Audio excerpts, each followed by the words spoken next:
Halo sahabatku. Selamat datang kembali di channel Cerita Momo. Siapa di sini yang pernah merasa diremehkan? Padahal diam-diam kamulah yang menopang semuanya? Hari ini Momo bawa kisah yang bakal bikin emosi kalian campur aduk. Judulnya, Harga Sebuah Kepergian. Cerita tentang Ranti, menantu yang dihina habis-habisan di pesta ulang tahun mertuanya sendiri. Tapi ingat sahabatku, orang sabar kalau sudah marah, caranya bisa sangat elegan dan tak terduga. Kalian wajib simak sampai akhir karena endingnya bener-bener mahal. Tapi sebelum kita masuk ke ceritanya, yuk dukung Momo dulu biar makin semangat buat kontennya. Jangan lupa tekan tombol like dan subscribe sekarang juga. Dan Momo pengen tahu nih, siapa aja yang lagi nonton sekarang? Yuk absen di kolom komentar. Tulis nama, asal kota kalian, dan ketik kata hadir. Momo tunggu ya. Sudah siap? Yuk, kita mulai ceritanya.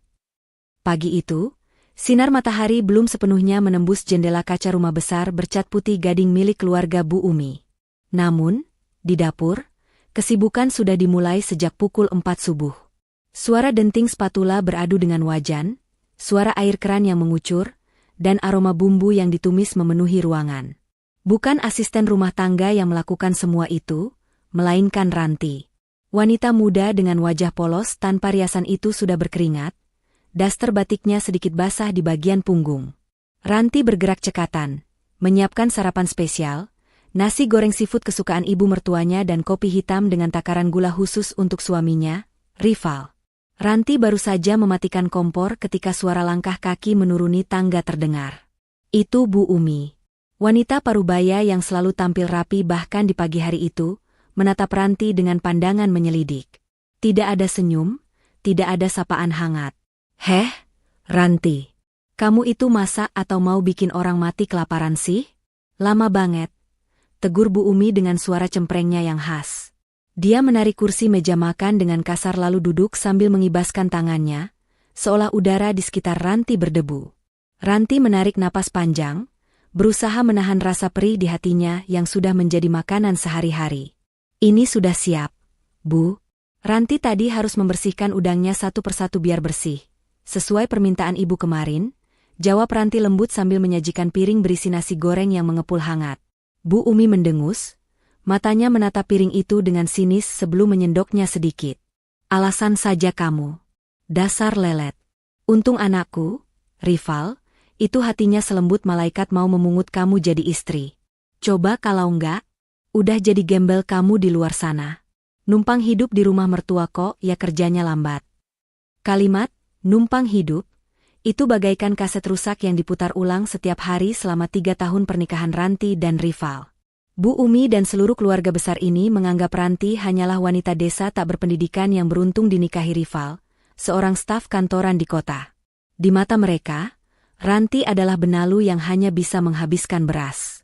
Padahal, kenyataan yang sebenarnya tersimpan rapat di balik pintu kamar Ranti yang sering terkunci saat malam hari. Ranti bukanlah pengangguran. Dia adalah seorang desainer grafis lepas yang sangat berbakat. Kliennya bukan orang sembarangan, rata-rata perusahaan dari luar negeri yang membayar jasanya dengan dolar. Penghasilan Ranti dalam sebulan bahkan bisa 3 kali lipat dari gaji Rival. Namun, Ranti memilih diam. Dia menyembunyikan kesuksesannya demi menjaga harga diri Rival sebagai kepala rumah tangga. Dia tidak ingin suaminya merasa rendah diri. Tak lama kemudian, Rival turun dari lantai atas. Pria itu tampak segar dengan kemeja kerja yang sudah disetrika licin oleh Ranti semalam. Wangi parfum murahan yang dipakainya menyerbak di ruang makan. Rival duduk di samping ibunya tanpa menoleh sedikit pun pada Ranti yang masih berdiri memegang teko air. "Pagi, Bu," sapa Rival ceria sambil mencium pipi Bu Umi. "Pagi, anak ganteng ibu. Ini, makan dulu. Istri kamu tuh masaknya lama banget. Bikin ibu emosi pagi-pagi," adu Bu Umi sambil melirik Ranti tajam. Rival hanya mengangguk sambil menyendok nasi gorengnya. "Ya maklumlah, Bu. Ranti kan emang gitu. Agak lambat," ucap Rival enteng, tanpa ada niat sedikit pun membela istrinya yang sudah bangun sebelum ayam berkokok demi melayaninya. Ranti menunduk, menelan ludah yang terasa pahit. Hatinya mencelos mendengar suaminya sendiri ikut merendahkannya demi menyenangkan hati ibunya. Selesai sarapan, saat Bu Umi sedang sibuk membalas pesan di grup arisannya, Rival menarik tangan Ranti ke sudut dapur, tempat yang tidak terlihat oleh Bu Umi. Wajah Rival yang tadi angkuh berubah memelas. "Ran, kamu ada uang nggak? Transferin ke rekeningku sekarang dong," bisiknya mendesak. Ranti menatap suaminya datar. "Buat apa lagi, Mas? Kemarin kan baru aku kasih 5 juta buat servis mobil." "Iya, itu kan habis. Ini ibu minta uang belanja bulanan katanya kurang. Terus si Selma juga minta uang jajan tambahan. Gajiku bulan ini udah kepotong cicilan kartu kredit. Kamu ada kan? Klien bule kamu itu baru bayarkan?" cecar Rival tanpa rasa malu. Ranti ingin sekali menolak. Dia ingin berteriak bahwa uang itu adalah hasil jerih payahnya begadang sampai matanya bengkak. Tapi melihat wajah suaminya, benteng pertahanan Ranti runtuh lagi. Dia selalu lemah pada Rival. "Berapa?" tanya Ranti singkat. 7 juta aja. "Cepetan ya, sebelum aku berangkat," jawab Rival tak sabar. Dengan berat hati, Ranti mengeluarkan ponsel dari saku das terlusuhnya, membuka aplikasi bank, dan mentransfer nominal yang diminta. "Sudah masuk, Mas." Mata Rival berbinar. Tanpa mengucapkan terima kasih, dia langsung berbalik badan dan kembali ke meja makan dengan langkah tegap penuh percaya diri. Ranti mengintip dari celah pintu dapur, menyaksikan adegan yang sudah bisa dia tebak namun tetap menyakitkan. Rival duduk kembali di depan Bu Umi, lalu menunjukkan layar ponselnya dengan bangga. "Bu, nih Rival udah transfer 7 juta buat tambahan belanja ibu sama jajan Selma." Rival baru dapat bonus besar dari kantor, karena proyek Rival sukses berat. Bu Umi langsung memekik girang, memeluk Rival erat-erat. "Alhamdulillah. Ya ampun, anak ibu memang hebat. Pinter cari duit, berbakti sama orang tua. Nggak sia-sia ibu sekolahin kamu tinggi-tinggi. Nggak kayak istri kamu tuh, bisanya cuma ngabisin duit suami buat beli bumbu dapur. Beruntung banget Ranti punya suami kayak kamu, Val." "Iya dong, Bu. Semuanya kan buat kebahagiaan ibu," jawab Rival sambil membusungkan dada, menikmati pujian yang sebenarnya dibangun di atas keringat istrinya. Di balik dinding dapur, Ranti meremas kain lap di tangannya hingga buku-buku jarinya memutih. Matanya memanas, tapi dia menahan agar air matanya tidak jatuh. Sakit. Sungguh sakit melihat kerja kerasnya diakui orang lain, dan dirinya justru semakin diinjak-injak karena dianggap tidak berguna. Rival dengan mudahnya mengambil kredit atas keberhasilan Ranti, sementara Ranti harus rela menerima caci maki sebagai istri tak berguna. "Ranti, ngapain kamu melamun di situ? Suami mau berangkat kerja bukannya diantar ke depan, malah bengong. Dasar pemalas," teriakan Bu Umi kembali menyadarkan Ranti. Ranti menghapus sudut matanya cepat-cepat, memasang topeng wajah datar yang biasa dia gunakan, lalu berjalan ke depan untuk menyalami tangan suaminya. Saat mencium punggung tangan Rival, Ranti bisa mencium aroma pengkhianatan yang samar namun nyata. Rival menepuk kepala Ranti sekilas, bukan dengan kasih sayang, melainkan seperti tuan yang menepuk hewan peliharaannya. "Aku berangkat. Kamu di rumah yang rajin, jangan bikin ibu marah-marah terus," bisik Rival dingin sebelum masuk ke dalam mobil yang uang muka dan separuh cicilannya dibayar oleh Ranti secara diam-diam. Mobil itu melaju pergi, meninggalkan Ranti yang berdiri mematung di teras. Dari dalam rumah, terdengar suara televisi menyala keras dan tawa Bu Umi yang sedang menelepon temannya. Mungkin sedang memamerkan kesuksesan anaknya.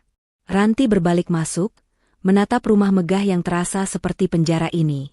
Dia berjalan menuju kamarnya, membuka laptopnya yang menyala, menampilkan deretan angka saldo rekening yang terus bertambah dari hasil kerjanya semalam. Ranti menatap angka-angka itu. Sebuah senyum getir terukir di bibirnya. Mereka pikir Ranti lemah. Mereka pikir Ranti bodoh dan hanya bisa bergantung. Mereka tidak tahu bahwa di tangan Rantilah sebenarnya nasib ekonomi keluarga ini bergantung. Dan kesabaran Ranti, perlahan namun pasti, mulai menipis seperti benang layang-layang yang ditarik terlalu kencang. Hari ini dia masih diam, tapi entah sampai kapan diam itu akan bertahan.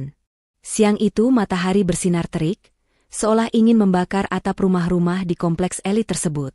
Namun, panasnya cuaca di luar tidak sebanding dengan panasnya hati Ranti. Ia baru saja selesai menjemur pakaian satu keranjang penuh. Pakaian milik Bu Umi, Rival, dan Selma, ketika sebuah taksi berhenti di depan gerbang rumah. Pintu taksi terbuka, dan turunlah sosok wanita muda dengan kacamata hitam lebar yang menutupi separuh wajahnya. Itu Selma, adik ipar Ranti. Penampilannya sungguh kontras dengan Ranti yang hanya mengenakan kaos oblong rumahan dan celana kulot longgar. Selma mengenakan dress pendek selutut berwarna merah menyala, sepatu hak tinggi yang berbunyi, tak-tuk saat menginjak keramik, dan rambut yang distyling gelombang sempurna ala artis ibu kota. Di kedua tangannya, Selma menenteng 3 paper bag besar bertuliskan merek-merek ternama dunia. Ia berjalan melenggang masuk melewati Ranti yang sedang menggulung selang air tanpa menoleh sedikitpun, seolah kakak iparnya itu hanyalah patung penjaga gerbang. "Ibu, Ibul, lihat Selma bawa apa?" teriak Selma begitu masuk ke ruang tengah. Bu Umi yang sedang menonton infotainment langsung bangkit dari sofa empuknya. Matanya berbinar melihat tentengan putrinya. "Ya ampun, anak gadis ibu sudah pulang. Wah, belanjaan kamu banyak banget. Sel, habis borong apa lagi ini?" Selma meletakkan tas-tas belanjaannya di atas meja kaca dengan gaya dramatis. Ia membuka salah satu kotak berwarna oranye cerah, mengeluarkan sebuah tas tangan kulit berukuran sedang yang aromanya saja sudah meneriakkan kata, "Mahal." "Taraa, bagus kan, Bu? Ini model terbaru loh, edisi terbatas. Teman-teman sosialitas Selma aja belum ada yang punya. Harganya naik terus. Bisa buat investasi," pamer Selma sambil mematut-matut tas itu di depan cermin besar ruang tengah. Bu Umi mengelus tas itu dengan tangan gemetar saking kagumnya. "Masya Allah, bagus banget, Nak. Kelihatan elegan, berkelas. Duh, memang beda ya selera anak ibu. Kamu dapat uang dari mana beli barang segini mahalnya?" Selma mengibaskan rambutnya sombong. "Ya elah, Bu. Kan bisnis online Selma lagi kenceng-kencengnya. Endorse juga lagi banyak masuk. Kecil lah ini MAH, bohong Selma dengan lancar. Padahal Ranti tahu, bisnis, Selma hanyalah kedok. Usaha baju online yang dirintisnya sudah gulung tikar 3 bulan lalu, karena Selma malas mengurus pengiriman, tapi gengsinya terlalu tinggi untuk mengakui kegagalan. Ranti masuk ruang tengah membawa nampan berisi es jeruk segar yang tadi diminta Bu Umi. Ia meletakkan gelas-gelas itu pelan di meja, tepat di samping kotak tas mewah Selma. Bu Umi melirik Ranti dengan tatapan merendahkan, lalu kembali menatap Selma. "Nah, dengerin tuh Ranti. Contoh adik iparmu ini. Masih muda, cantik, pinter cari duit, penampilannya selalu fashionable. Nggak kayak kamu, sudah numpang, penampilannya kucel, bikin malu kalau ada tamu datang. Embok ya sekali-kali dandan, biar rival betah di rumah." Ranti hanya tersenyum tipis, senyum yang ia paksakan demi sopan santun. "Iya, Bu." Ranti ke belakang dulu, pamitnya pelan. Ia tidak ingin berdebat soal penampilan. Baginya, pakaian mahal tidak ada gunanya jika dibeli dengan uang hasil menipu diri sendiri. Baru saja Ranti hendak melangkah ke dapur, bel rumah berbunyi nyaring. "Ranti, buka pintu. Ada tamu tuh." Perintah Bu Umi tanpa mengalihkan pandangan dari tas baru Selma. Ranti bergegas ke depan. Di balik pagar, berdiri seorang kurir berseragam rapi membawa sebuah amplop tebal berwarna putih dengan logo bank swasta ternama. Wajah kurir itu tampak serius. "Permisi, Bu. Apa benar ini kediaman Ibu Selma?" tanya kurir itu. "Benar, Pak. Saya kakak iparnya," jawab Ranti. "Ini ada surat tagihan penting yang harus segera diterima. Mohon tanda tangan di sini," kata kurir itu sambil menyerahkan resi. Ranti menandatangani bukti terima, lalu melihat amplop tersebut. Di bagian depannya tertulis, "Sangat segera," dengan tinta merah.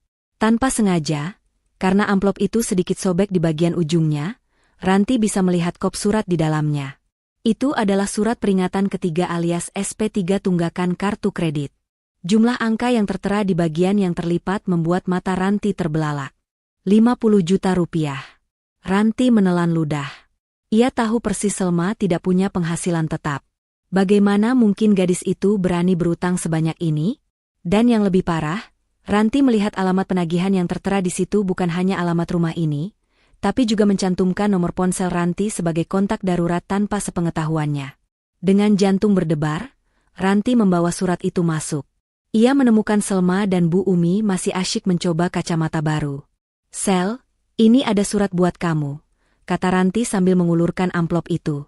Wajah Selma yang tadi ceria mendadak pucat pasi begitu melihat logo bank di amplop tersebut. Dengan gerakan kilat, ia menyambar amplop itu dari tangan Ranti sebelum Ranti sempat berkata apa-apa lagi. "Apaan sih lo, Mbak? Lancang banget pegang-pegang surat pribadi orang," bentak Selma, suaranya naik 1 oktav untuk menutupi kepanikannya. "Itu, tadi kurirnya bilang penting.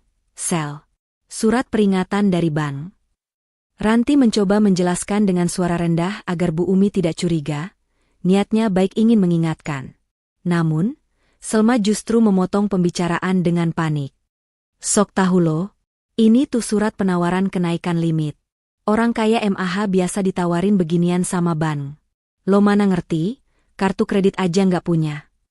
Bu Umi menatap Ranti dengan mata melotot. "Heh, Ranti, kamu itu jangan suka bikin gosip ya," iri bilang bos. "Mentang-mentang kamu nggak mampu beli barang branded kayak Selma, terus kamu mau nuduh adikmu punya utang? Jaga mulutmu." "Tapi Bu, tadi Ranti lihat ada tulisan." "Diam," potong Bu Umi keras, membuat gelas di meja sedikit bergetar. "Saya nggak mau dengar omongan negatif dari mulut kamu. Masuk sana ke dapur. Cuci piring yang numpuk. Jangan ganggu kebahagiaan kami." Selma tersenyum sinis penuh kemenangan di balik punggung ibunya. Ia menyelipkan amplop itu ke dalam saku dresnya dengan tangan gemetar, lalu menatap Ranti dengan tatapan mengancam, seolah berkata, "Kalau lo ngomong, habis lo." Ranti menghela napas panjang. Ia menatap Bu Umi yang kini sibuk memuji sepatu baru Selma, sama sekali buta akan bahaya yang sedang mengintai keluarga ini. Ranti tahu, bom waktu itu sudah mulai berdetak. Utang 50 juta bukan jumlah sedikit, dan bunga bank akan terus berjalan setiap detik. Ranti berbalik badan, melangkah gontai menuju dapur. Di benaknya, ia bertanya-tanya. Sampai kapan sandiwara kemewahan ini akan bertahan? Tas Hermes palsu, sepatu Gucci yang dibeli dengan gesekan kartu kredit macet, dan kebanggaan semu yang dipuja-puja Bu Umi. Sesampainya di dapur, ponsel Ranti di saku celana bergetar. Sebuah notifikasi email masuk. Ranti membukanya. Itu adalah pemberitahuan dari kliennya di Singapura, menyetujui kontrak desain baru senilai $3.000. Ranti menatap layar ponselnya, lalu menatap ke arah ruang tengah di mana tawar yang Selma dan Bu Umi terdengar membahana. Sungguh ironi yang menyedihkan. Yang punya uang asli sedang mencuci piring kotor dengan tangan kasar, sementara yang punya utang puluhan juta sedang duduk bak ratu sambil memamerkan kekayaan fiktif. Ranti mematikan layar ponselnya. Biarlah. Biar waktu yang akan membuka topeng mereka satu persatu. Untuk saat ini, Ranti memilih diam, menyimpan kartu asnya untuk saat yang tepat nanti. Langit sore itu tampak mendung, menggantung gelap di atas atap rumah megah keluarga Bu Umi, seolah menjadi pertanda badai besar yang akan segera menghantam.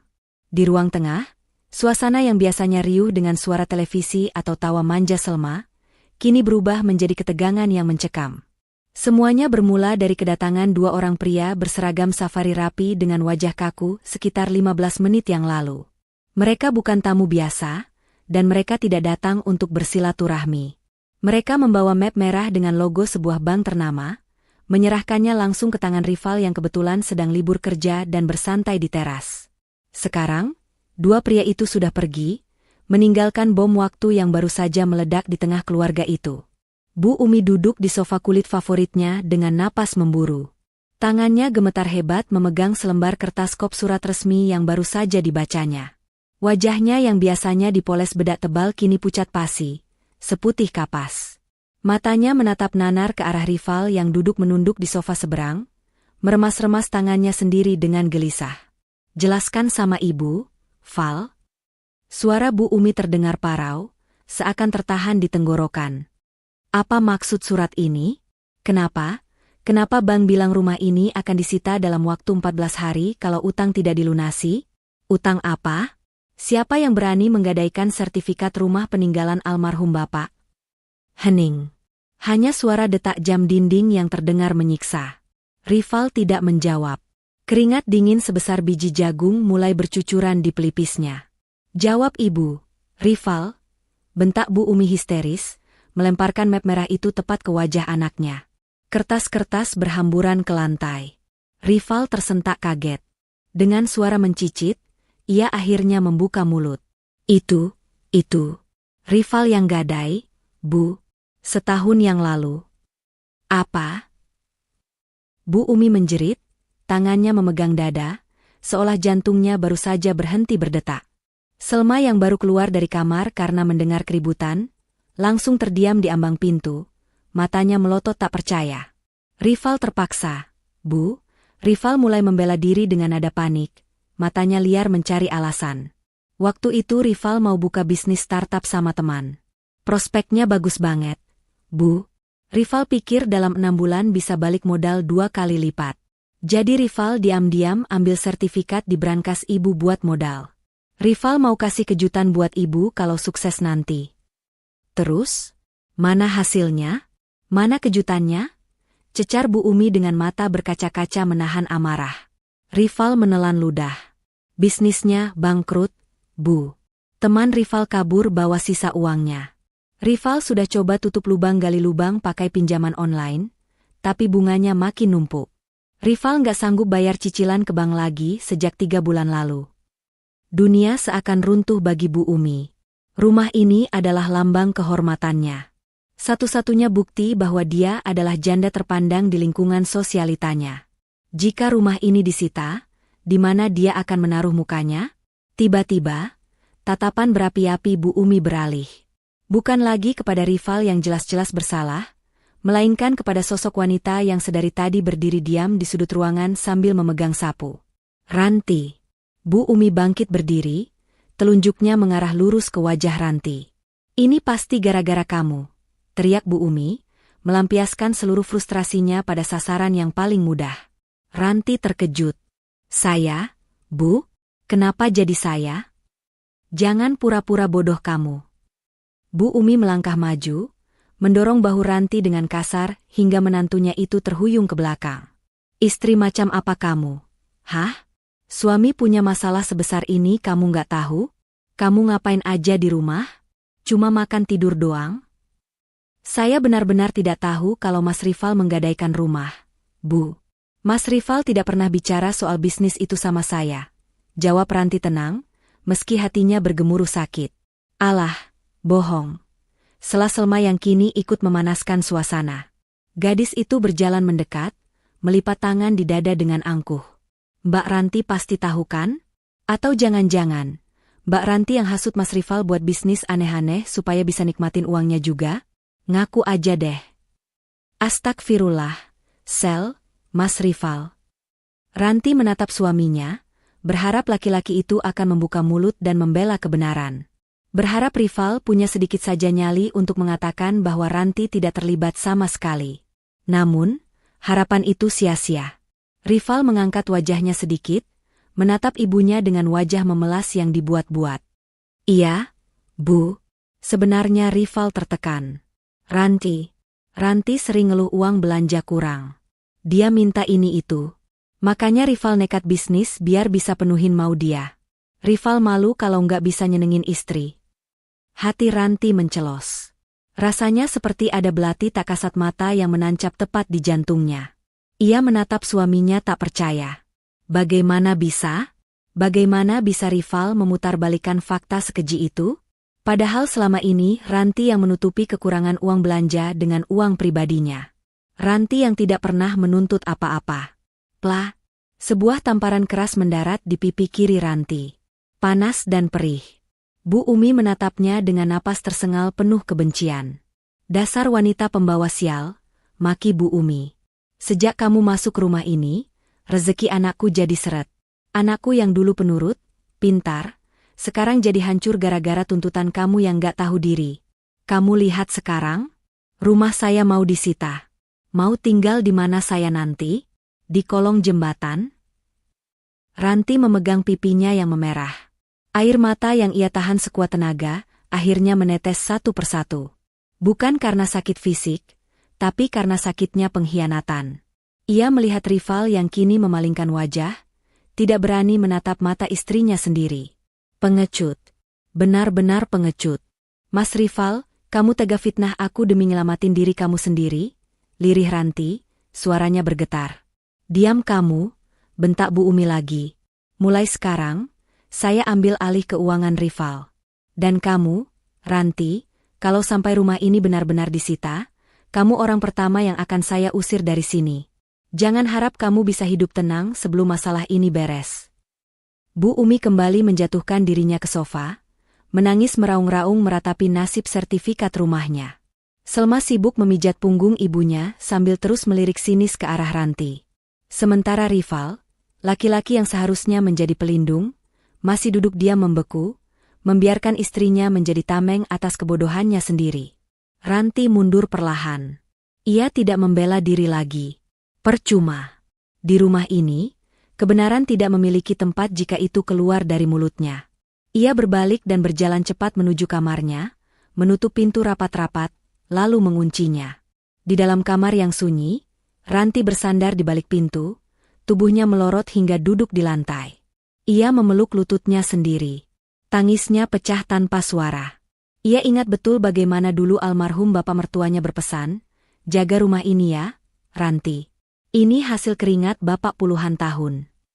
Dan sekarang, rumah itu terancam hilang karena ulah anak kesayangan yang selalu dibangga-banggakan itu.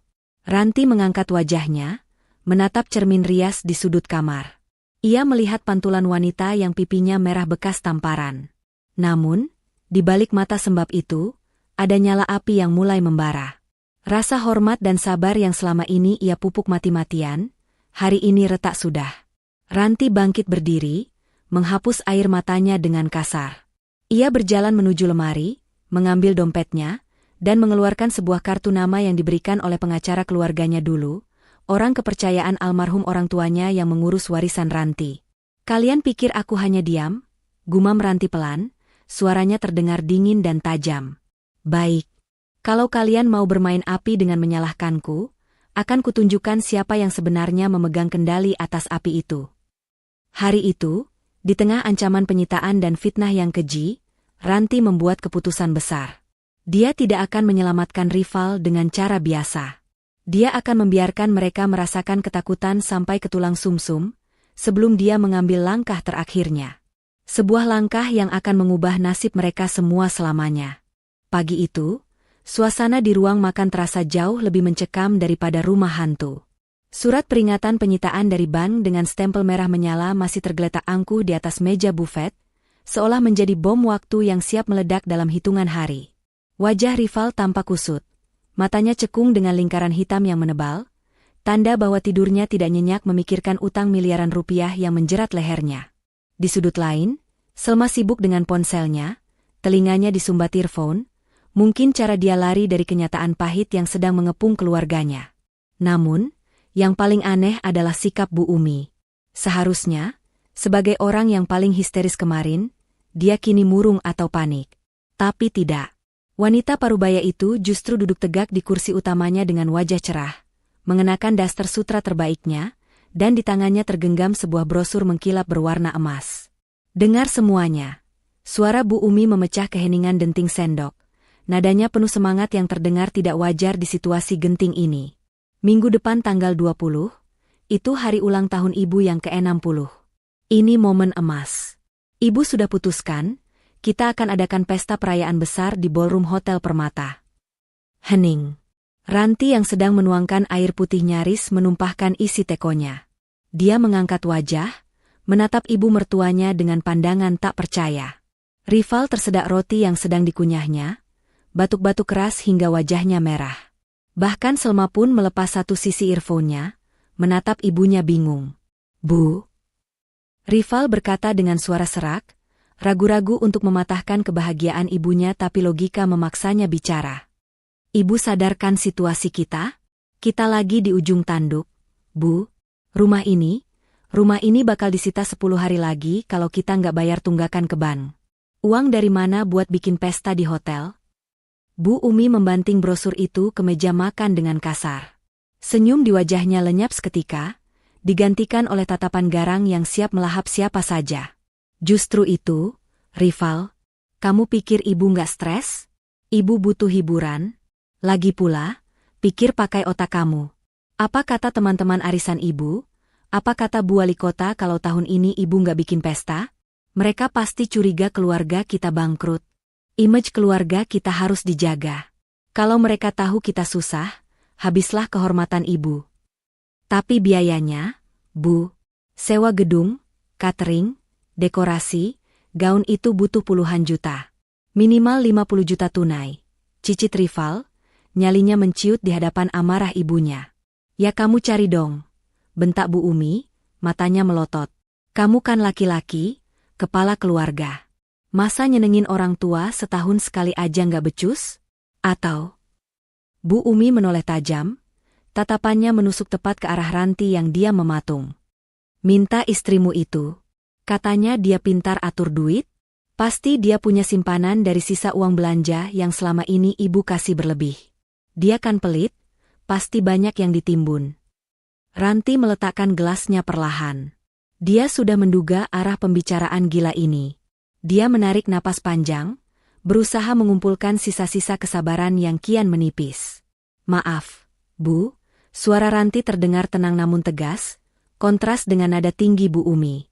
Uang belanja yang ibu kasih bulan lalu sudah habis untuk bayar tagihan listrik dan air yang nunggak 2 bulan. Saya tidak punya simpanan apa-apa dari uang itu. Dan kalaupun ada uang 50 juta, bukankah lebih bijak dipakai untuk mencicil utang ke bank supaya rumah ini tidak disita? Kalau pesta diadakan, tapi besoknya kita diusir dari sini dan jadi gelandangan, apa gunanya gengsi, Bu? Wajah Bu Umi memerah padam, semerah kepiting rebus. Urat-urat lehernya menonjol keluar. Kata-kata logis Ranti bagaikan bensin yang disiramkan ke kobaran api amarahnya. Bagi Bu Umi, logika adalah musuh terbesarnya saat ini. Yang ada di kepalanya hanyalah pengakuan dan tepuk tangan orang lain. Heh, Ranti. Lancang sekali mulutmu mengajari saya. Teriak Bu Umi sambil menunjuk wajah Ranti dengan telunjuk gemetar. Kamu itu di sini cuma numpang. Nggak usah sok ngatur prioritas keluarga ini. Kamu nggak tahu rasanya jadi orang terpandang. Kalau saya nggak bikin pesta, harga diri saya mau ditaruh di mana? Dasar orang kampung, nggak ngerti live style. Harga diri tidak akan menyelamatkan atap di atas kepala kita, Bu. Pihak bank tidak peduli dengan pesta ibu. Bantah Ranti lagi, kali ini dia berani menatap lurus ke mata mertuanya. Cukup. Rival memukul meja keras-keras, membuat piring bergetar. Dia menatap Ranti dengan pandangan memohon sekaligus kesal, lagi-lagi menyalahkan Ranti yang dianggap memperkeruh suasana. Ran, tolonglah. Jangan bikin ibu makin stres. Kalau ibu stroke gara-gara kepikiran pesta ini gagal, kamu mau tanggung jawab? Usahainlah cari pinjaman atau apa kek. Kamu kan punya banyak kenalan teman-teman kuliahmu dulu. Ranti menatap suaminya dengan tatapan nanar. Hatinya perih. Lagi-lagi, rival memintanya berkorban, memintanya berutang demi kegilaan ibunya, sementara dia sendiri lepas tangan. Nggak bisa, Mas, tolak Ranti dingin, menutup pintu negosiasi. Aku nggak akan cari utangan buat pesta hura-hura di saat genting begini. Itu tindakan bodoh. Kalau Mas mau turuti kemauan ibu, silakan Mas cari sendiri. Jual saja motor sport Mas atau jam tangan koleksi Mas itu. Kurang ajar, maki Bu Umi. Dia berdiri, napasnya memburu. Dasar menantu durhaka, pelit, perhitungan. Lihat saja, rival. Istrimu ini memang gak ada gunanya. Dia senang lihat kita susah. Dia senang lihat ibu dipermalukan karena gak bikin pesta. Bu Umi kemudian beralih menatap Selma yang sedari tadi dia menonton drama pagi itu. Selma, ambilkan kotak perhiasan ibu di lemari. Ibu akan jual kalung berlian peninggalan nenekmu. Biar ibu miskin harta, asal ibu nggak miskin harga diri kayak kakak iparmu ini. Pesta harus tetap berjalan. Siap, Bu. Bagus tuh, Bu. Biar Mbak Ranti tahu rasa kalau kita masih mampu tanpa bantuan dia yang pelit itu. Nanti Selma bantu cari WO yang paling hits. Seru Selma penuh semangat, langsung beranjak dari kursinya. Gadis itu sama sekali tidak peduli bahwa perhiasan itu seharusnya bisa menyelamatkan rumah tempat dia bernaung, asalkan dia bisa tetap eksis di media sosial dengan foto pesta mewah.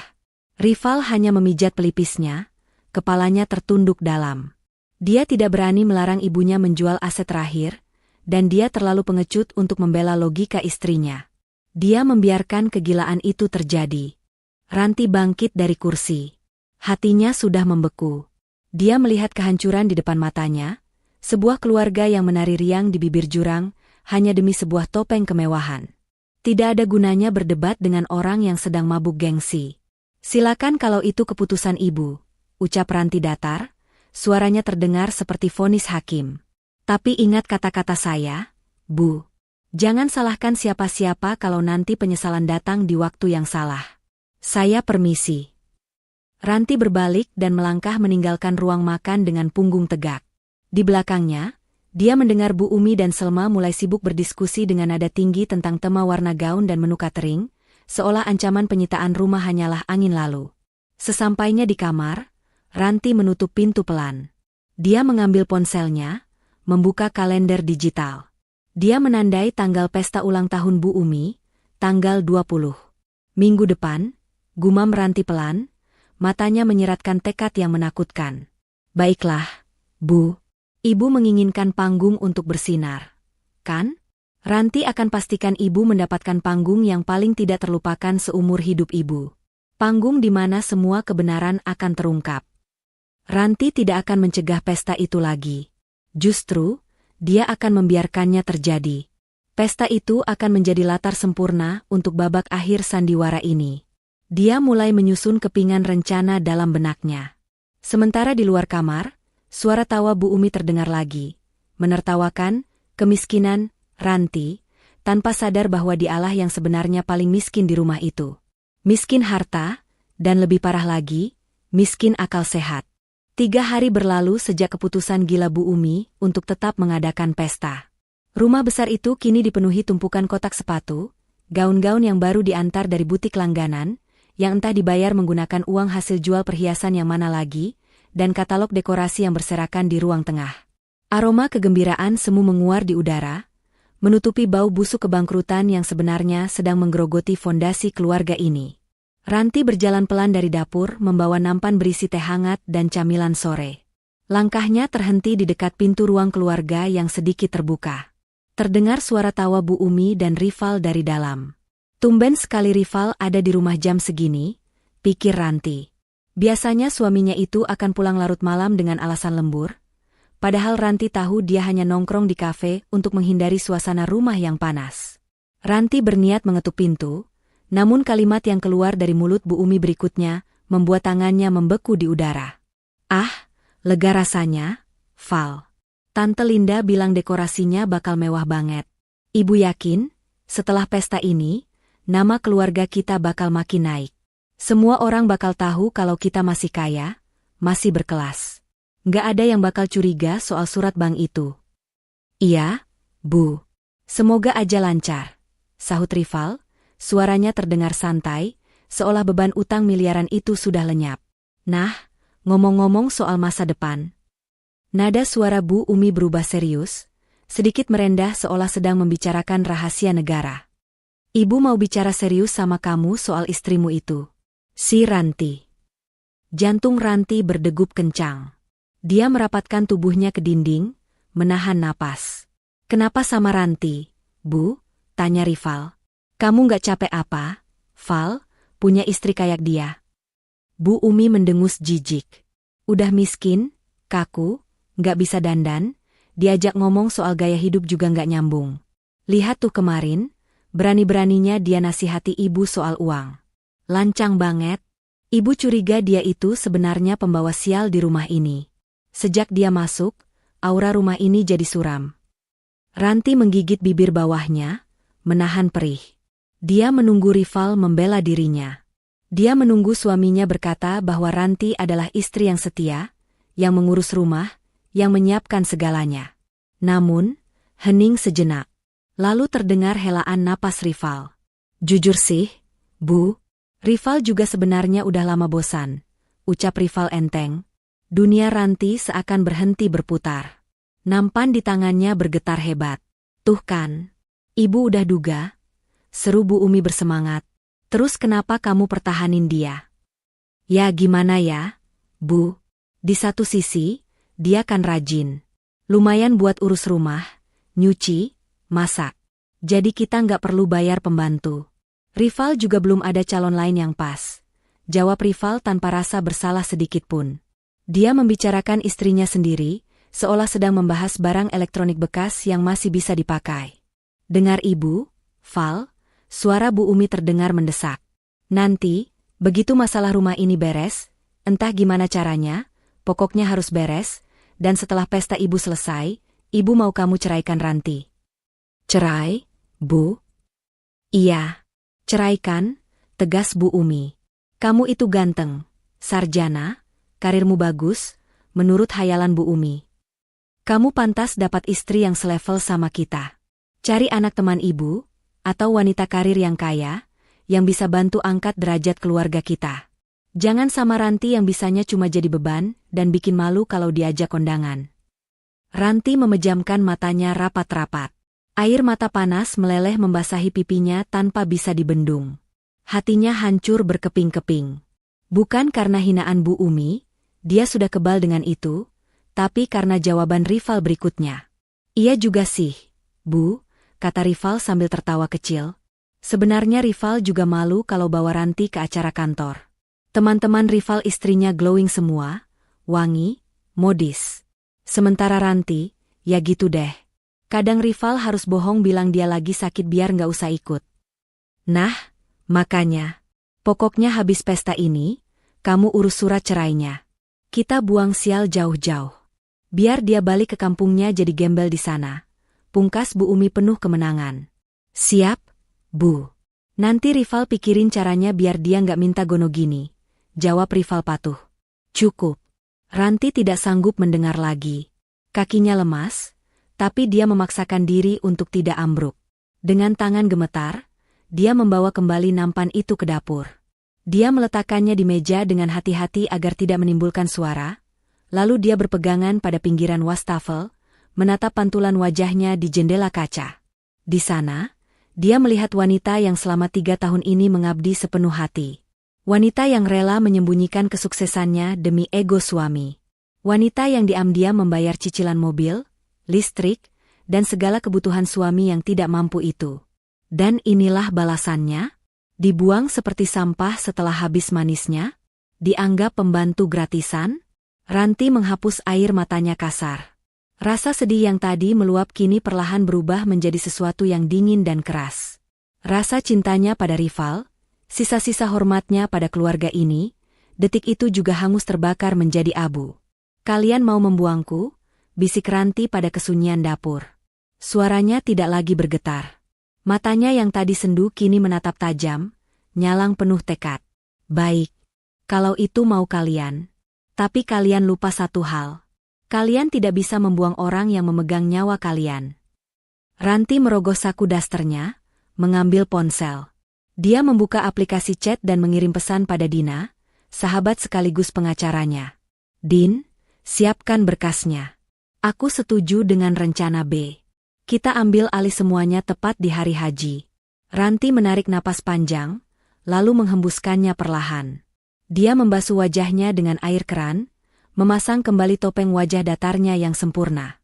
Dia akan kembali melayani mereka. Dia akan membiarkan mereka tertawa, merencanakan pengusirannya, dan bermimpi tentang istri baru yang kaya raya. Karena Ranti tahu, mimpi itu akan berubah menjadi mimpi buruk yang paling mengerikan tepat saat lilin ulang tahun Bu Umi ditiup nanti.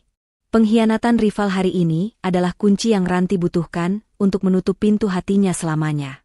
Tidak ada lagi belas kasihan. Hukuman akan segera dijatuhkan.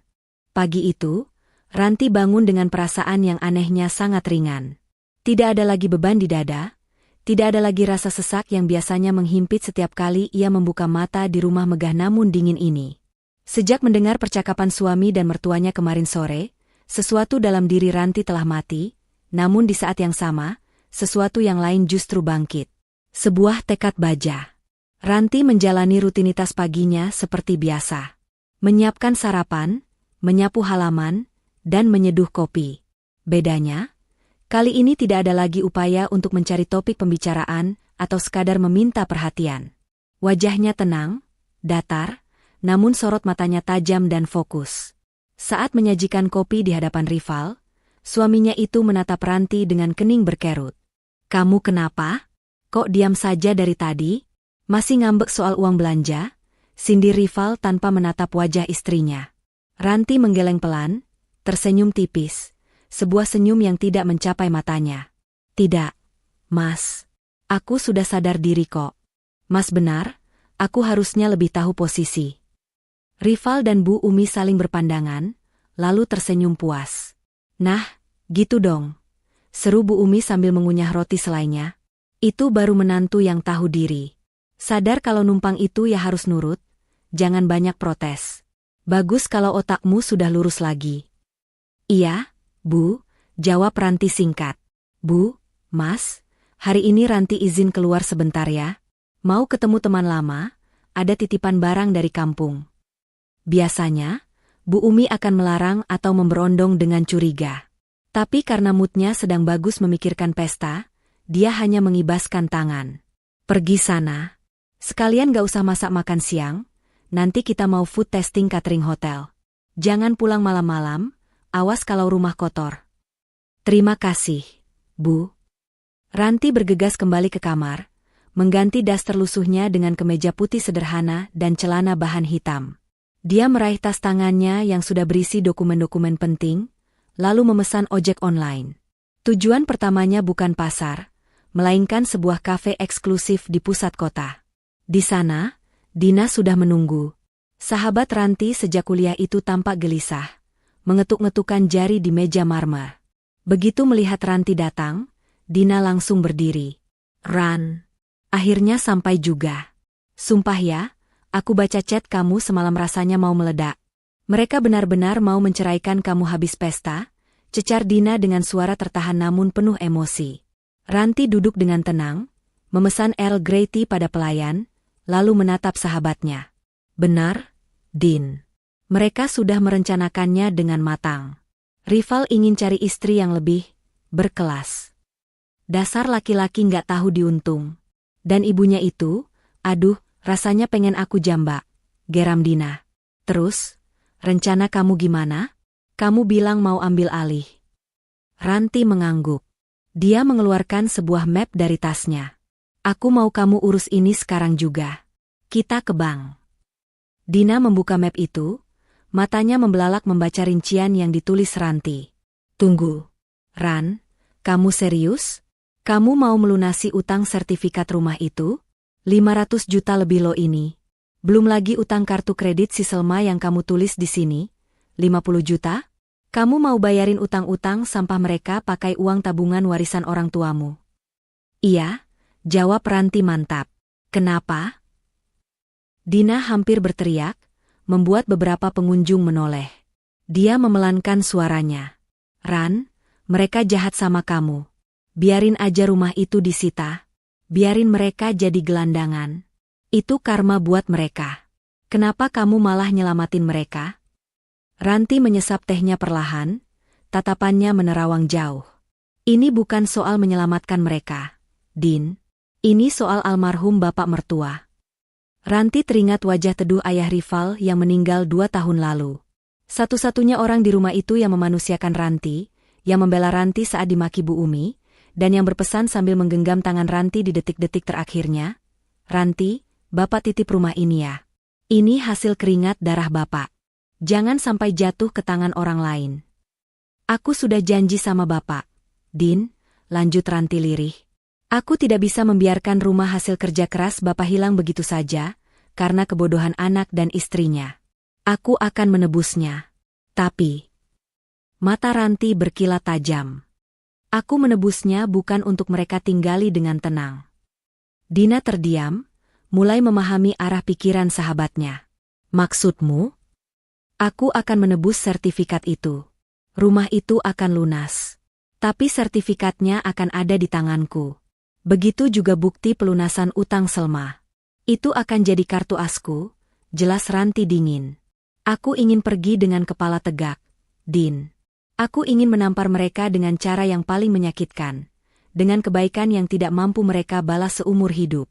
Biar mereka tahu, wanita yang mereka sebut, tidak punya pengaruh, dan nggak tahu malu, inilah yang sebenarnya menyelamatkan harga diri mereka. Dina menatap Ranti dengan tatapan kagum bercampur ngeri. Dia melihat perubahan drastis pada sahabatnya yang dulu lembut dan penurut. Gila. Kamu benar-benar klasi, Ran. Oke, aku dukung 100%. Ayo kita bikin mereka menyesal sampai ke tulang sumsum. Mereka berdua pun beranjak menuju bank. Prosesnya memakan waktu 2 jam. Ranti, dengan penampilan sederhananya yang sering dihina Bu Umi, duduk di ruangan VIP nasabah prioritas. Manajer bank melayaninya dengan sangat hormat ketika melihat nominal saldo di rekening Ranti, hasil akumulasi honor desain grafis internasional, dan warisan tanah orang tuanya di kampung yang baru terjual. Dengan sekali tanda tangan dan transfer, masalah yang membuat rival tidak bisa tidur berhari-hari itu lenyap. Sudah lunas, Bu Ranti. Ini bukti pelunasan dan surat keterangan pengambilan sertifikat. Sertifikat aslinya bisa diambil besok lusa, kata manajer bank sambil menyerahkan amplop coklat tebal. Ranti menerima amplop itu. Berat, namun hatinya terasa sangat lega. Di tangannya kini tergenggam nasib keluarga Bu Umi. Terima kasih, Pak, ucap Ranti. Setelah itu, Ranti juga mampir ke bank penerbit kartu kredit Selma. Dia melunasi tagihan 50 juta itu sekaligus. Bukan karena sayang pada Selma, tapi agar dia memiliki bukti otentik betapa boros dan memalukannya gaya hidup adik iparnya itu. Sore harinya, Ranti pulang ke rumah. Suasana di ruang tengah sangat sibuk. Bu Umi sedang melakukan fitting kebaya mewah berwarna emas yang baru diantar desainer. Rival dan Selma sibuk memilih souvenir. Dari mana saja kamu? Lama banget. Tegur Bu Umi tanpa menoleh, sibuk mematut diri di cermin. Lihat nih, kebaya ibu bagus kan? Harganya 15 juta loh. Kamu seumur hidup nggak bakal bisa pakai baju semahal ini. Ranti memegang erat tasnya yang berisi amplop-amplop, sakti, itu. Dia menatap Bu Umi yang sedang tertawa bangga di depan cermin, tidak sadar bahwa rumah tempat dia berdiri sebenarnya sudah bukan miliknya lagi secara moral, melainkan milik menantu yang sedang dihinanya. Bagus, Bu. Sangat cocok untuk ibu, puji Ranti datar. Nikmatilah, batin Ranti. Nikmatilah tawa terakhir kalian. Ya iyalah.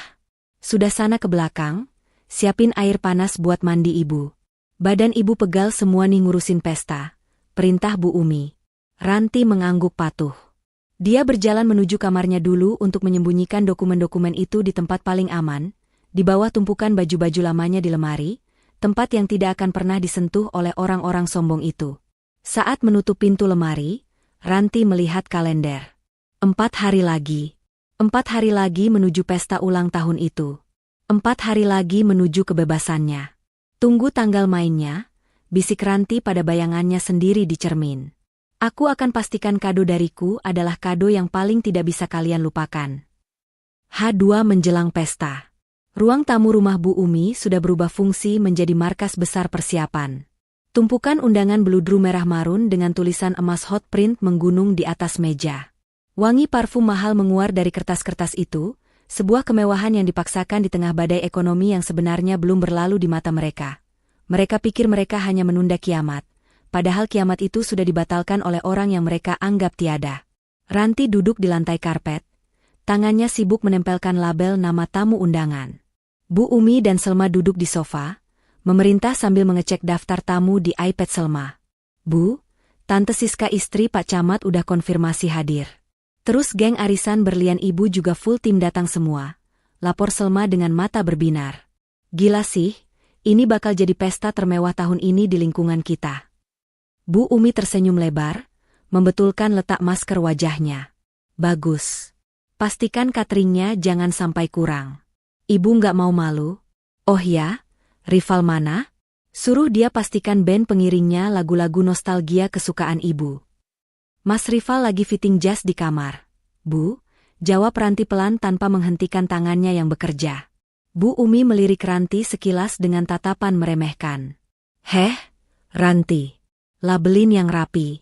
Jangan miring-miring. Itu undangan buat orang-orang penting, bukan buat teman-teman kampungmu. Ranti hanya mengangguk. Iya, Bu. Setelah beberapa saat hening, Ranti memberanikan diri bertanya. Pertanyaan yang sebenarnya ia sudah tahu jawabannya. Namun ia butuh konfirmasi terakhir untuk memantapkan hatinya. Bu, ngomong-ngomong soal pesta, Ranti nanti pakai baju apa ya? Apa perlu jahit seragam keluarga juga seperti Mas Rival dan Selma? Tanya Ranti hati-hati. Seketika, tawa Selma meledak. Gadis itu tertawa begitu keras sampai memegangi perutnya. Seolah Ranti baru saja melontarkan lelucon paling konyol sedunia. Bu Umi pun ikut terkekeh sinis di balik maskernya. Seragam? Kamu mimpi? Cibir Selma sambil menyeka sudut matanya. Mbak, sadar diri dong. Seragam kita itu bahannya sutra impor per meter 2 juta. Kalau dijahitin buat kamu, sayang bahannya. Lagian, kalau kamu pakai baju bagus pun, tetap aja kelihatan kayak jemuran berjalan. Aura gembelnya nggak bisa hilang. Ranti terdiam, menatap Selma datar. Jadi, saya pakai baju apa? Bu Umi menurunkan kakinya dari meja, menatap Ranti tajam. Dengar baik-baik, Ranti. Kamu nggak perlu pusing mikirin baju, karena kamu nggak usah datang. Deh. Meski sudah menduga, mendengarnya langsung tetap terasa seperti tamparan. Maksud ibu, Ranti tidak diundang? Bukan cuma tidak diundang, tapi dilarang datang, tegas Bu Umi. Coba kamu pikir pakai otak udangmu itu. Tamu-tamu ibu itu orang berkelas semua. Sosialita, pejabat, pengusaha. Kalau kamu datang, terus orang-orang nanya, itu siapa? Ibu harus jawab apa? Menantu ibu yang kucel? Yang nggak punya prestasi apa-apa? Malu-maluin. Betul tuh, timpal Selma berapi-api. Nanti dikira Mbak Ranti itu pelayan catering yang nyasar lagi. Udah deh, Mbak di rumah aja. Jaga rumah. Kan banyak barang berharga, takut ada maling pas kita semua pergi. Itu lebih berguna daripada Mbak datang cuma jadi perusak pemandangan. Saat itu, Rival keluar dari kamar, gagah dengan setelan jas biru malam yang baru pas di badannya. Dia melihat ketegangan di ruang tamu, tapi wajahnya tetap datar. Mas. Ranti menoleh pada suaminya, tatapannya meminta sedikit saja pembelaan. Ibu bilang aku nggak boleh datang ke ulang tahun ibu sendiri. Masa istri kamu nggak ada di samping kamu saat pesta keluarga? Rival membuang muka, pura-pura sibuk membenarkan kancing mansetnya. Ya gimana ya, Ran? Ibu ada benarnya juga. Kamu kan nggak biasa bergaul sama teman-teman ibu. Nanti kamu malah canggung di sana, mojok sendirian kayak orang hilang. Mending kamu di rumah aja, istirahat. Lagian siapa yang jaga rumah kalau kita semua pergi? Ranti menatap Rival lekat-lekat. Tidak ada rasa bersalah di mata laki-laki itu. Hanya ada kepengecutan yang mendarah daging. Rival lebih memilih menjaga gengsi di depan ibunya, daripada menjaga perasaan istrinya. Jadi menurut Mas, aku cuma bikin malu? Tanya Ranti pelan, memastikan. Bukan gitu, udahlah Ran, jangan drama. Turuti aja kata ibu. Ini kan acara ibu, biar ibu bahagia. Jangan egois lah, jawab Rival ketus, lalu berjalan menuju dapur mengambil minum, meninggalkan Ranti yang terpaku. Ranti menarik napas panjang, lalu menghembuskannya perlahan. Rasa sakit itu anehnya cepat menguap, digantikan oleh kepuasan dingin. Mereka baru saja memberinya tiket emas untuk melakukan rencananya tanpa hambatan. Baik, Bu, Mas Rival. Kalau itu mau kalian, ucap Ranti dengan suara tenang, bahkan terlalu tenang. Dia meletakkan tumpukan undangan yang sudah selesai dilabeli. Saya akan di rumah saja. Menjaga rumah, seperti yang kalian minta. Nah, gitu dong. Tahu diri. Seru Bu Umi puas. Awas ya, jangan coba-coba menyusul atau nongol di sana. Kalau sampai kamu bikin onar atau bikin malu ibu di depan teman-teman, ibu usir kamu detik itu juga. Tenang saja, Bu. Saya tidak akan bikin malu ibu, jawab Ranti. Karena ibu sendiri yang akan mempermalukan diri ibu, lanjutnya dalam hati. Ranti bangkit berdiri, membersihkan roknya dari debu. Kalau begitu, Ranti ke kamar dulu. Mau siapkan baju Mas Rival untuk lusa. Dia berjalan melewati Selma yang menatapnya dengan senyum kemenangan penuh ejekan. Ranti tidak membalas. Dia masuk ke kamarnya, menutup pintu, dan menguncinya.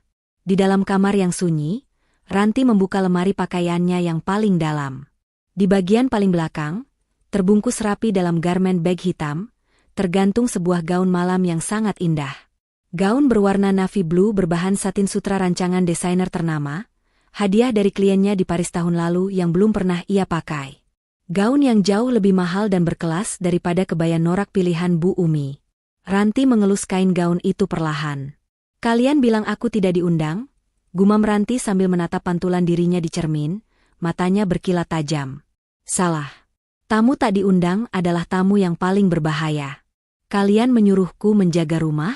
Oh, aku akan menjaga rumah ini, dengan cara mengambil alih kepemilikannya tepat di depan hidung kalian." Ranti tersenyum miring. Undangan fisik itu memang tidak ada untuknya. Tapi Ranti akan datang membawa undangan versinya sendiri. Amplop coklat berisi sertifikat dan bukti utang yang akan menjadi tiket VIP untuk menghancurkan panggung sandiwara mereka. Malam itu, langit Jakarta tampak cerah, dihiasi bintang-bintang yang seolah ikut bersiap menyaksikan pertunjukan besar.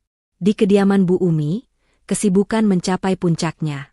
Aroma parfum bercampur dengan wangi hairspray memenuhi seluruh ruangan. Bu Umi keluar dari kamarnya dengan langkah anggun yang dibuat-buat. Ia mengenakan kebaya emas penuh payet yang berkilauan ditimpa cahaya lampu, dipadukan dengan kain batik sutra dan sanggul tinggi yang membuatnya terlihat seperti nyonya besar di sinetron. Di lehernya melingkar kalung berlian, satu-satunya harta tersisa yang tidak ia jual, sementara cincin-cincin imitasi menghiasi jari-jarinya untuk menutupi fakta bahwa perhiasan aslinya sudah ludes. "Rival. Selma. Ayo cepat, mobil sewaan sudah menunggu di depan," teriak Bu Umi sambil mengipas-ngipas wajahnya agar riasannya tidak luntur. Selma muncul dengan gaun merah menyala yang potongannya sedikit terlalu terbuka, berusaha meniru gaya artis Hollywood namun justru terlihat berlebihan. Rival menyusul di belakangnya, tampak gagah dalam setelan jas biru malam, namun wajahnya tetap menyimpan kecemasan yang ia sembunyikan di balik senyum palsu. Ranti berdiri di dekat pintu utama, masih mengenakan daster rumahan yang bersih. Ia memegang kunci pagar, siap melaksanakan tugas terakhirnya sebagai penjaga rumah. "Wah, ibu cantik sekali malam ini," puji Ranti tulus, meski ia tahu kecantikan itu hanya kulit luar yang menutupi kebusukan hati. Bu Umi mendengus, tidak sudi menatap mata menantunya. "Ya jelaslah. Ibu kan bintang utamanya malam ini. Bukan kayak kamu, kucel." Bu Umi berhenti sejenak di depan Ranti, menatapnya dari ujung kaki ke ujung kepala dengan tatapan jijik. "Ingat pesan ibu. Kunci semua pintu. Jangan tidur sebelum kami pulang. Nanti kalau kami pulang bawa sisa catering, baru kamu boleh makan. Mengerti?" "Mengerti, Bu," jawab Ranti patuh. Selma tertawa kecil sambil membenarkan antingnya. "Duh, kasihan banget sih Cinderella versi gagal ini. Udah ya, Mbak, kita mau senang-senang dulu sama orang-orang level atas. Bye." Rival hanya menepuk bahu Ranti sekilas tanpa kata, lalu bergegas masuk ke dalam mobil mewah berwarna hitam yang sudah disewa harian demi gengsi. Ranti menutup pagar besi itu perlahan, menatap mobil itu melaju menjauh hingga hilang di tikungan jalan. Hening. Begitu mobil itu lenyap, bahu Ranti yang tadi merunduk kini tegak seketika. Sorot matanya yang tadi sayu berubah tajam. Senyum kepatuhan di wajahnya lenyap, digantikan oleh ekspresi dingin yang penuh tekad. "Selamat bersenang-senang," bisik Ranti pada angin malam. "Nikmati tawa kalian selagi bisa. Karena sebentar lagi, giliran aku yang mengambil panggung." Ranti memutar kunci pintu utama, lalu bergegas masuk ke kamarnya. Ia tidak punya banyak waktu. Pesta dimulai pukul 7 malam, dan sekarang sudah pukul 6:15. Di dalam kamar, Ranti memutar musik instrumen klasik dari ponselnya, musik yang tenang namun bertenaga, membantunya membangun mental baja. Ia masuk ke kamar mandi, membersihkan diri dari keringat dan aroma bumbu dapur yang melekat seharian. Saat keluar, Ranti duduk di depan meja rias. Tangan-tangan terampilnya yang biasa digunakan untuk mendesain grafis kini menari di atas wajahnya sendiri. Ia tidak menggunakan riasan tebal seperti topeng ondel-ondel ala Bu Umi. Ranti memilih gaya makeup yang elegan, complexion flawless yang menonjolkan kulit sehatnya, sedikit blush on warna coral untuk rona segar, riasan mata smoky eyes tipis yang mempertajam tatapan, dan terakhir, lipstik matte berwarna merah marun, warna keberanian. Ranti bangkit dan membuka garment bag hitam di lemarinya. Ia mengeluarkan gaun navy blue berbahan satin sutra itu. Gaun itu meluncur mulus di tubuh rampingnya, memeluk lekuk tubuhnya dengan sempurna namun tetap sopan dan berkelas. Potongan leher Sabrina memperlihatkan bahunya yang jenjang. Ia melirik pantulan dirinya di cermin besar. Sosok Ranti si pembantu sudah hilang tak berbekas. Yang berdiri di sana kini adalah Ranti, wanita mandiri yang sukses, yang mampu membeli harga diri mereka semua jika ia mau. Ranti mengambil kotak perhiasan kecil yang ia simpan di laci terkunci, peninggalan almarhumah ibunya. Ia mengenakan sepasang anting mutiara asli dan gelang emas putih sederhana. Tidak berlebihan, namun memancarkan aura mahal yang tidak bisa dibeli dengan uang hasil utang. Terakhir, dan yang paling penting, Ranti mengambil tas tangan, clutch, berwarna perak. Ia memasukkan ponsel, dompet, dan tentu saja, amplop coklat tebal berisi sertifikat rumah dan bukti pelunasan utang Selma. Amplop itu terasa berat. Seberat dosa-dosa keluarga suaminya yang akan ia ungkap malam ini. Sebuah notifikasi masuk ke ponselnya. Taksi premium yang ia pesan sudah tiba di depan rumah. Ranti mematikan lampu kamar, berjalan keluar dengan langkah pasti. Suara hak tinggi sepatu stiletonya beradu dengan lantai marmer, menciptakan irama ketukan yang seolah menghitung mundur waktu kehancuran Bu Umi. Saat Ranti membuka pagar, sopir taksi yang sudah menunggu di luar sempat tertegun sejenak melihat penumpangnya. Sopir itu buru-buru turun membukakan pintu, sikap hormat yang naluriah muncul saat melihat seseorang yang berkarisma. "Malam, Bu. Ke Hotel Permata?" tanya sopir itu sopan. "Benar, Pak. Tolong agak cepat ya.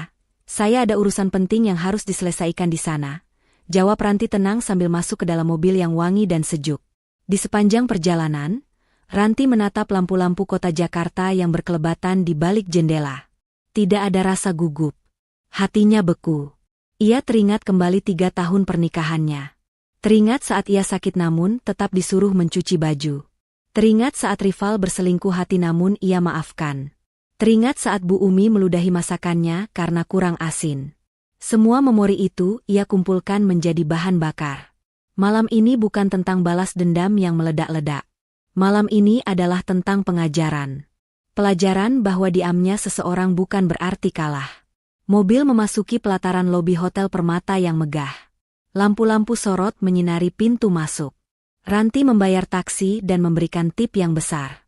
"Terima kasih, Bu. Semoga acaranya lancar," ucap sopir itu. "Terima kasih," balas Ranti tersenyum misterius. Ia turun dari mobil. Angin malam menerpa wajahnya. Petugas hotel membukakan pintu kaca raksasa. Ranti melangkah masuk ke lobi. Beberapa tamu hotel menoleh, mengagumi keanggunan wanita yang berjalan sendirian namun memancarkan aura powerful itu. Ranti melihat papan petunjuk arah digital, Grand Ballroom, 60 TH Birthday Celebration of Ibu Umi Kalsum.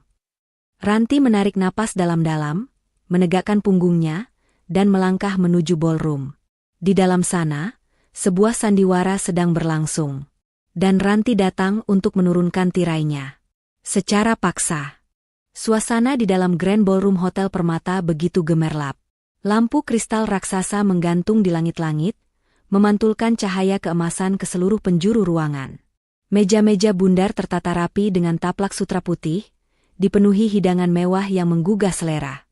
Alunan musik jazz lembut dari band pengiring menambah kesan elegan yang mati-matian ingin dibangun oleh Bu Umi.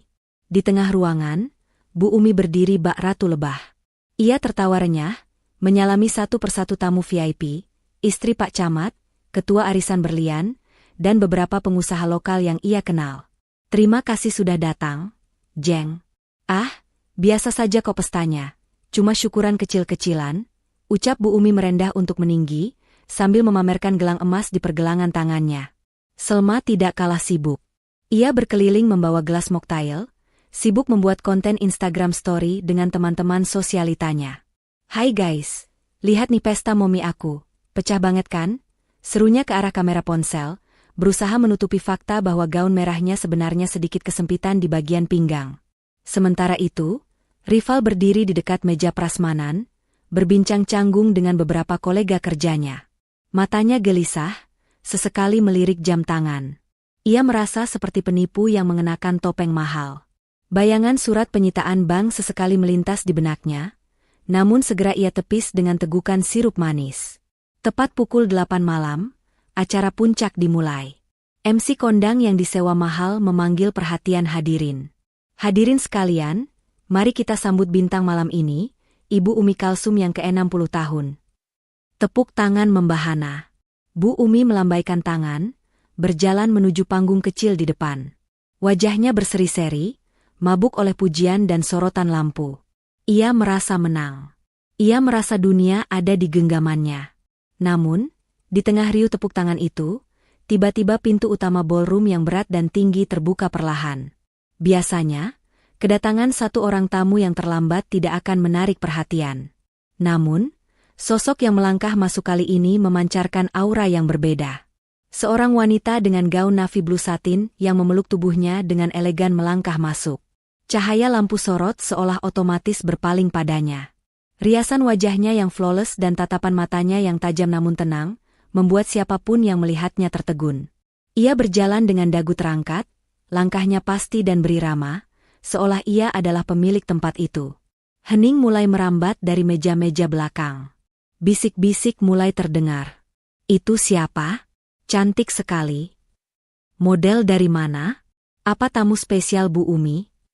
Tunggu, wajahnya kok familiar ya? Rival yang sedang meminum es buah nyaris tersedak. Matanya membelalak. Gelas di tangannya hampir jatuh. Ranti, desisnya tak percaya. Ia mengucek matanya, memastikan ia tidak sedang berhalusinasi. Istrinya yang biasa memakai daster lusuh dan berbau bawang, kini terlihat seperti bidadari yang turun dari langit. Atau mungkin, Dewi pembalas dendam.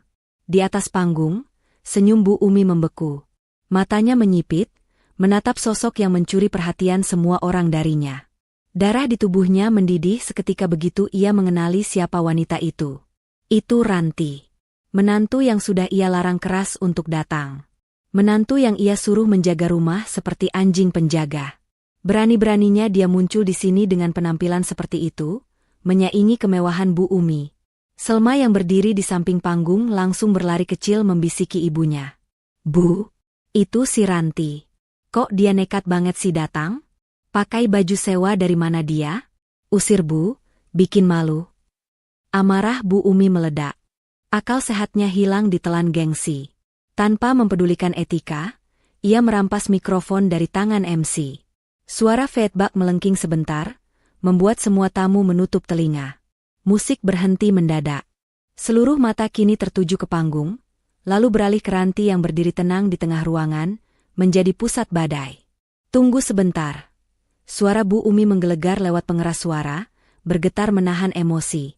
Ia menunjuk lurus ke arah Ranti dengan telunjuk yang gemetar hebat. Hadirin sekalian, mohon maaf ada gangguan sedikit, teriak Bu Umi, wajahnya merah padam, bedaknya seolah retak oleh kerutan amarah. Saya tidak menyangka ada penyusup yang tidak tahu aturan masuk ke pesta suci ini. Ranti tidak mundur. Ia justru berhenti melangkah, berdiri tegak, menatap mertuanya dengan sorot mata sedingin es. Bu Umi semakin kalap melihat ketenangan Ranti. Ia merasa ditantang.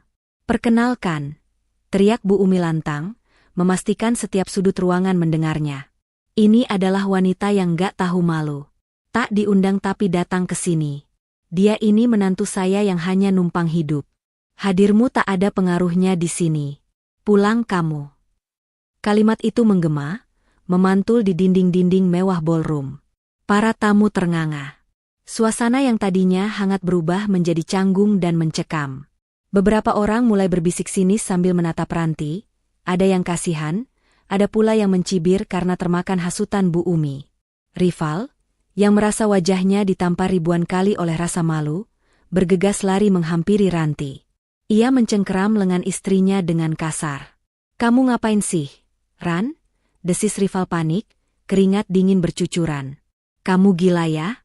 Udah dibilang jangan datang. Lihat tuh ibu marah besar. Pulang sekarang. Jangan bikin aku malu di depan bos-bosku.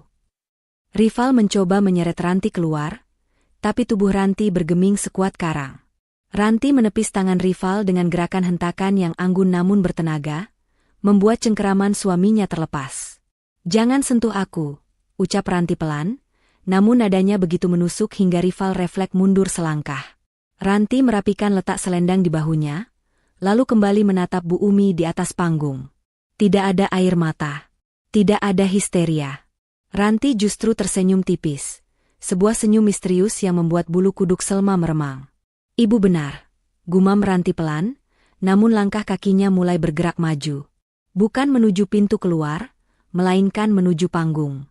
Suara hak sepatunya yang mengetuk lantai marmer terdengar jelas di tengah keheningan ruangan. Ta, ta, ta. Setiap langkahnya memancarkan keyakinan yang menakutkan. Bu Umi di atas panggung mulai panik melihat Ranti malah mendekat. "Heh, mau ngapain kamu? Jangan naik. Security. Mana keamanan? Usir orang gila ini." Namun petugas keamanan yang berjaga di pintu ragu-ragu untuk bergerak. Mereka melihat penampilan Ranti yang begitu berkelas dan percaya diri, membuat mereka bingung apakah ini bagian dari acara atau bukan. Ranti terus berjalan membelah kerumunan tamu yang otomatis menepi memberinya jalan.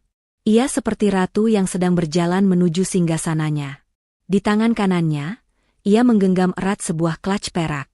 Di dalamnya, bom waktu yang sesungguhnya sudah siap diledakkan. Ranti berhenti tepat di depan tangga panggung. Ia mendongak menatap Bu Umi, Selma, dan rival yang kini sudah menyusul lari ke dekat panggung. Tatapan Ranti menyapu mereka bertiga satu persatu. Tatapan yang berkata, "Kalian sudah selesai." Keheningan di ruangan itu begitu pekat, hingga suara jarum jatuh pun akan terdengar. Semua orang menahan napas, menanti apa yang akan dilakukan oleh wanita tak diundang ini. Ranti menapakkan kakinya di anak tangga pertama. Pertunjukan yang sebenarnya baru saja akan dimulai. Ranti menaiki anak tangga panggung dengan gerakan lambat dan terukur. Jantungnya berdetak stabil, tidak ada lagi rasa takut yang dulu selalu menghantuinya setiap kali berhadapan dengan wanita di depannya ini. Bu Umi mundur selangkah, mikrofon di tangannya bergetar, separuh karena marah, separuh lagi karena aura intimidasi yang Ranti pancarkan. Selma dan rival berdiri kaku di sisi panggung, mulut mereka terkunci rapat. Para tamu undangan, yang tadi sempat mencibir karena hasutan Bu Umi, kini dia mematung, menunggu babak selanjutnya dari drama keluarga yang tiba-tiba tersaji di depan mata. Sesampainya di tengah panggung, Ranti tidak merebut mikrofon dari tangan Bu Umi dengan kasar. Ia hanya mencondongkan tubuhnya sedikit ke arah mikrofon yang masih digenggam erat oleh mertuanya itu, sehingga suaranya terdengar jernih ke seluruh ruangan ballroom yang sunyi senyap. "Terima kasih atas sambutannya yang luar biasa, Ibu," ucap Ranti. Suaranya tenang, lembut, namun memiliki ketegasan yang membuat bulu kuduk merinding. Tidak ada nada sarkasme yang berlebihan, hanya kejujuran yang dingin. Bu Umi melotot, keringat dingin mulai membasahi dahinya yang tertutup bedak tebal. "Kamu mau apa kamu? Mau mempermalukan saya lagi? Turun," desisnya. Ranti tersenyum tipis, sangat tipis. Ia membuka tas clutch peraknya perlahan. Bunyi, klik, dari kunci tas itu terdengar nyaring di tengah keheningan. Tangan halusnya mengeluarkan sebuah amplop coklat tebal yang sudah ia persiapkan. "Ibu tadi bilang dengan lantang di hadapan semua orang terhormat ini, bahwa saya tidak tahu malu, tidak diundang, dan hadirku tak ada pengaruhnya." Ranti mengulang kata-kata itu tanpa rasa sakit hati, nadanya datar seolah sedang membacakan menu makanan. Ranti mengambil tangan kanan Bu Umi yang bebas, lalu meletakkan amplop tebal itu di telapak tangannya dengan sedikit penekanan. "Mungkin Ibu benar. Kehadiran saya sebagai menantu memang tidak pernah Ibu anggap," lanjut Ranti, matanya menatap tajam menusuk ke manik mata Bu Umi. "Tapi, saya harap isi amplop ini memiliki sedikit pengaruh bagi hidup Ibu mulai besok pagi." Bu Umi menatap amplop itu dengan bingung, tangannya gemetar. "Apa ini?" Ranti kembali mendekatkan bibirnya ke mikrofon, memastikan setiap suku katanya terdengar jelas oleh rival, Selma, dan seluruh tamu. "Itu adalah sertifikat rumah Ibu. Sertifikat yang seharusnya disita oleh bank besok pagi, karena digadaikan diam-diam oleh anak kesayangan Ibu, rival, untuk bisnis yang bangkrut." Gumam kaget terdengar serempak dari para tamu bagaikan lebah yang berdengung. "Hah? Rumahnya mau disita?" Jadi mereka banyak utang? Bisik-bisik mulai tak terkendali. Wajah rival pucat pasi, lututnya lemas seketika. Ia berpegangan pada tiang panggung agar tidak ambruk. Ranti tidak berhenti. Ia menoleh ke arah Selma yang berdiri mematung dengan wajah ketakutan. Dan di lembar kedua, itu adalah bukti pelunasan lunas seluruh utang kartu kredit dan pinjaman online atas nama Selma. 50 juta rupiah yang dipakai untuk membeli tas dan sepatu palsu demi terlihat kaya di mata orang lain, yang tagihannya dialamatkan ke saya. Wajah Selma merah padam, ia ingin berteriak menyangkal, tapi lidahnya keluh karena ia tahu bukti itu nyata. Para tamu sosialita teman Selma mulai saling pandang dengan tatapan jijik dan menjauh. Ranti kembali menatap Bu Umi yang kini gemetar hebat memegang amplop itu. Air muka sombong wanita parubaya itu runtuh seketika, digantikan oleh ketakutan dan rasa malu yang amat sangat. Topeng kemewahan mereka hancur berkeping-keping dalam hitungan detik. Semuanya sudah saya lunasi hari ini, Bu. Lunas. Menggunakan uang tabungan dan warisan orang tua saya. Orang tua kampung yang sering ibu hina itu. Suara Ranti bergetar sedikit, menahan emosi haru mengingat almarhum ayahnya. Anggap saja ini hadiah ulang tahun terakhir dari saya. Juga amanah terakhir saya untuk almarhum bapak mertua yang meminta saya menjaga rumah itu agar tidak hilang. Ranti mundur selangkah, memberikan jarak. Ia merasa sangat ringan.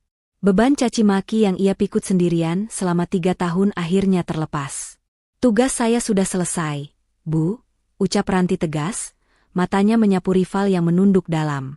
Mulai detik ini, saya bukan lagi menantu ibu. Saya bukan lagi istri rival. Dan saya bukan lagi penjaga rumah gratisan kalian. Ranti menarik napas panjang, lalu tersenyum, kali ini senyum kemenangan yang tulus. Silakan lanjutkan pestanya. Silakan nikmati kemewahan ini dengan tenang, karena atap rumah kalian sudah aman. Tidak perlu lagi berpura-pura kaya, karena saya sudah menutupi aib kalian untuk yang terakhir kalinya. Ranti mengangguk hormat pada para tamu yang menatapnya dengan pandangan campur aduk, kagum, malu, dan hormat. Selamat malam. Ranti berbalik badan. Rambut indahnya berkibas pelan. Ia menuruni tangga panggung dengan langkah yang sama tenangnya saat ia naik. Sosoknya terlihat begitu agung di mata semua orang. Ranti, tunggu. Ran, seru rival, akhirnya suaranya keluar. Ia mencoba mengejar, tapi langkahnya terhenti saat melihat tatapan para tamu yang menghakiminya. Ia sadar, ia sudah terlambat. Sangat terlambat. Ia baru saja kehilangan berlian demi mempertahankan kerikil. Bu Umi membuka amplop itu dengan tangan gemetar. Ia melihat stempel lunas berwarna merah di atas kertas tagihan bank yang selama ini menghantuinya. Kakinya lemas. Ia ambruk terduduk di lantai panggung, menangis tanpa suara sambil memeluk kertas itu di dada. Rasa sesal menghantam dadanya begitu keras, tapi rasa malu di hadapan ratusan tamu lebih mendominasi. Pesta ulang tahunnya yang ke-60 menjadi hari paling memalukan dalam hidupnya. Ranti berjalan membelah kerumunan menuju pintu keluar. Tidak ada satu orang pun yang berani menghalanginya. Suara hak sepatunya tak terdengar berirama, seolah menyanyikan lagu kebebasan. Sesampainya di pintu kaca lobi, Ranti berhenti sejenak. Ia tidak menoleh ke belakang. Ia menarik napas panjang, menghirup udara malam Jakarta yang terasa jauh lebih segar dari biasanya. Di belakang sana, di dalam ballroom yang megah itu, pesta sudah bubar dalam kekacauan emosional. Tapi Ranti tidak peduli. Ia mengeluarkan ponselnya, memesan taksi ke bandara. Ada hidup baru yang menunggunya. Hidup di mana ia dihargai, hidup di mana ia tidak perlu bersembunyi di balik bayang-bayang orang lain. Ranti tersenyum lebar, senyum tulus yang benar-benar lepas. Ia melangkah keluar menembus malam, meninggalkan keluarga Bu Umi yang kini terkurung dalam penjara rasa malu dan penyesalan buatan mereka sendiri. Tamat. Pesan moral singkat. Harga diri seseorang tidak ditentukan oleh seberapa mahal pakaian yang dipamerkan, melainkan oleh tanggung jawab dan integritas yang dimiliki. Jangan pernah meremehkan orang yang diam dan sabar, karena seringkali merekalah tiang penyangga hidupmu. Balas dendam terbaik bukanlah dengan amarah yang meledak-ledak, melainkan dengan menunjukkan kualitas diri, menyelesaikan kewajiban dengan elegan, lalu pergi dengan kepala tegak meninggalkan mereka yang tidak tahu cara menghargaimu.